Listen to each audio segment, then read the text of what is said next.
am Mrs. Rangwala. You have praised Raja Ram Mohan Roy in your talk. Do you know that he was against Parda? Why does Islam degrade woman by keeping her behind the veil? Isn't a Hindu woman modest in her shalwar kameez? The sister asked a very good question, that I spoke highly about Raja Ram Mohan Roy in my talk and about the reform he brought in Hinduism. But he even spoke against the hijab system that's there in Islam. So do I know about that? And why does Islam degrade the woman by keeping her behind the veil? And is a Hindu woman who does not wear a veil and wear a salwar kameez, is she modest? Sister, you should understand that if I appreciate certain points of a person, that does not mean I agree with all his points. For example, 4 years back, the Home Minister of India, Mr. L.K. Advani, he suggested the law that the rapist should be put to death. And I appreciated that he agreed with the Islamic philosophy that a rapist should be put to death. But when I appreciated Mr. L.K. Advani, that doesn't mean I agree with him totally. But I do agree with the suggestion that a rapist should be put to death, same as Islam says. Similarly, Raja Ram Mohan Roy, I appreciate him. He's a great reformer. I really respect him. I also know that he was against the hijab system, which is mentioned in Islam. Now today, if we analyze the modesty level of a human being, it differs depending upon the surrounding they live in. For example, there are certain Muslim countries in the Arab land who say that if anyone looks at a woman or stares at a woman, it is considered immodest. Anyone stares at a woman, it is immodest. In India, as long as you don't touch a woman, you are modest. Therefore, while they greet, the ladies and the gents, they fold their hands, but they don't touch anyone. If you don't touch a woman, you are modest. In some of the Western countries, shaking hands is modest. If a man shakes hands with a lady, it is modest. And if you don't shake hands, it is considered that you are not friendly. In other Western countries, if you kiss a woman, that is modesty. If you go beyond kissing, it is immodest.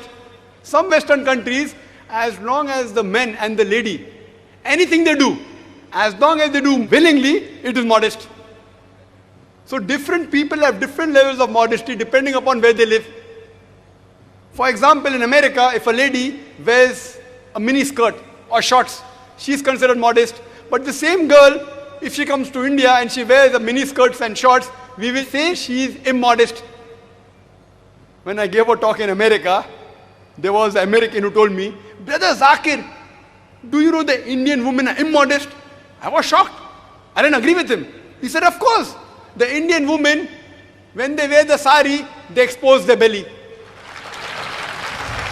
So according to the Americans, exposing the belly is immodest.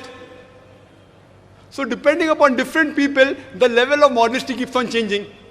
Let us try and analyze what does our Creator, Almighty God, have to speak about modesty. Allah says in the Quran, in Surah Nur, chapter number 24, verse number 30, "Say to the believing man that he should lower his gaze and guard his modesty."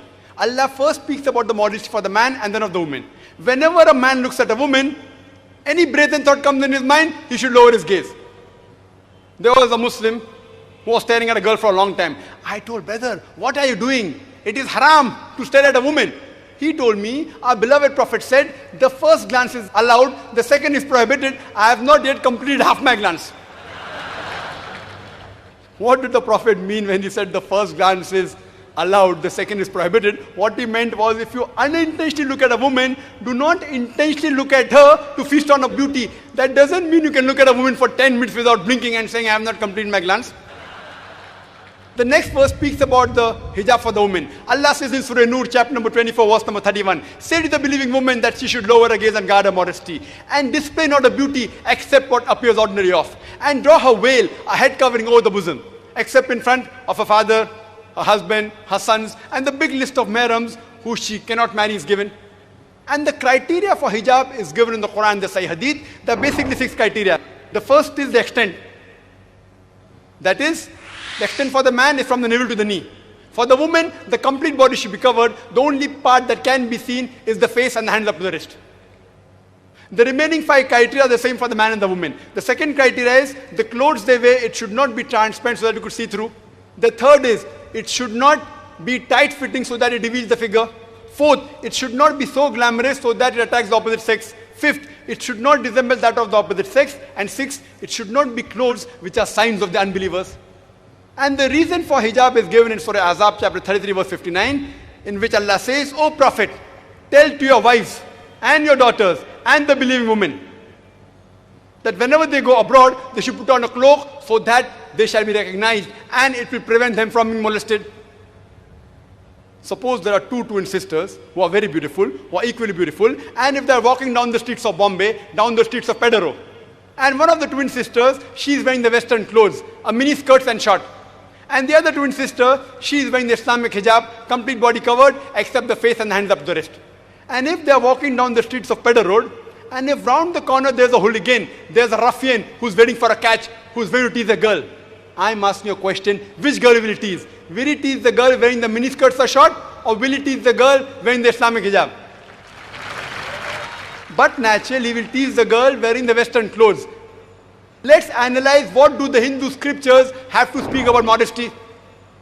It is mentioned in Rig Veda, book number 8, hymn number 33, verse number 19. It says that when Brahma has made you a dame, when Brahma has made you a woman, you should lower your gaze and should not look up. You should put your feet together and you should not reveal that which the garment and the veil conceals. So Rig Veda says that the woman should wear the veil. They should lower their gaze and should not stare. It's further mentioned in Rig Veda, book number 10, hymn number 85, verse number 30. It says, unlovely is the person, is the husband who covers his thighs with the garment of the wife. So Rig Veda says that wearing the clothes of the opposite sex is prohibited.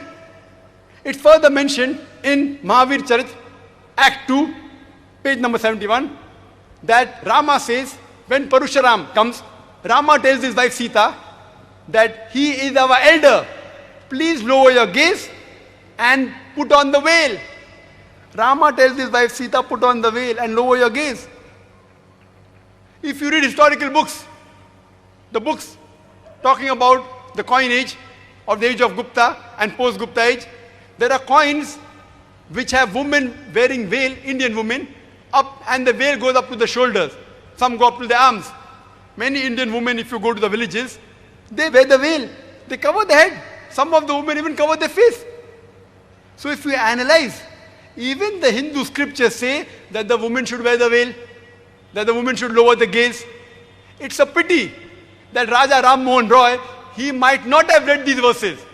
God willing, if Raja Ram Mohan Roy would have read these verses, even he would have told that the woman should wear the veil. 4 years back, I appreciated the Home Minister L.K. Advani for suggesting that the rapist should put to death. Maybe the next Home Minister, he would advise that the women of India should wear the veil.